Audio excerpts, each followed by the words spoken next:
Saya ngomong maksimal tuh 10% dari modal yang kamu miliki. Nah, pertama, rules nomor satu, kalau teman-teman itu terjun di market kripto, teman-teman harus menyediakan atau harus memiliki alokasi untuk Bitcoin. Karena Bitcoin ya itu memiliki kapitalisasi pasar lebih dari setengah keseluruhan ya valuasi dari market kripto. Jadi untuk tidak included Bitcoin in your portfolio strategy itu bunuh diri. Mengapa? Karena altcoin itu tidak ada jaminan mengalami kenaikan. Sementara Bitcoin kalau market kripto itu naik, dia relatif naik. Atau kadangkala ya altcoin ini ada beberapa yang tidak catching the beats karena terlalu banyak jumlahnya. Tapi selama siklus kripto itu masih ada, Bitcoin itu akan terus mengalami kenaikan. Jadi teman-teman, ya kita selalu membuat protokol di mana 70% alokasi kalian itu tetap harus di Bitcoin.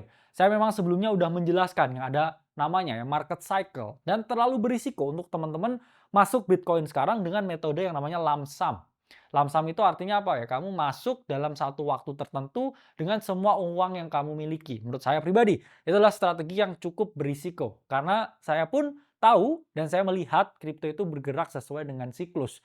Itulah mengapa ya 70% ini bisa teman-teman gunakan ya dengan approach DCA, approach jangka panjang, approach melihat fakta bahwa Bitcoin ini sangat volatil dan ada potensi penurunan lebih dari 50% kalau kita lihat siklus market yang ada.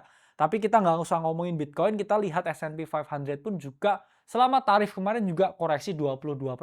Jadi saham, kripto, aset dua itu ya ini memiliki risiko yang sangat tinggi. Jadi kalau teman-teman nggak kuat sama risikonya, ya mungkin kamu seorang yang cenderung risk averse dan jangan main kripto, jangan sentuh kripto ya.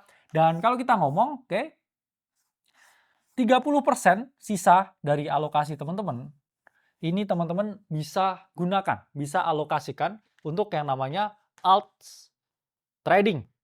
Jadi memang ya trading altcoin atau kamu investasi di altcoin, namanya altcoin itu kan sebenarnya alternatif coin. Itu koin lain selain Bitcoin. Jadi Bitcoin take a whole space di market crypto, 70% ya relatif oke di sana. Nah, 30%-nya ini ya ini yang kalau kamu mau alokasikan ya di altcoin itu bisa. Contoh, teman-teman punya uang yang namanya 100 juta, oke?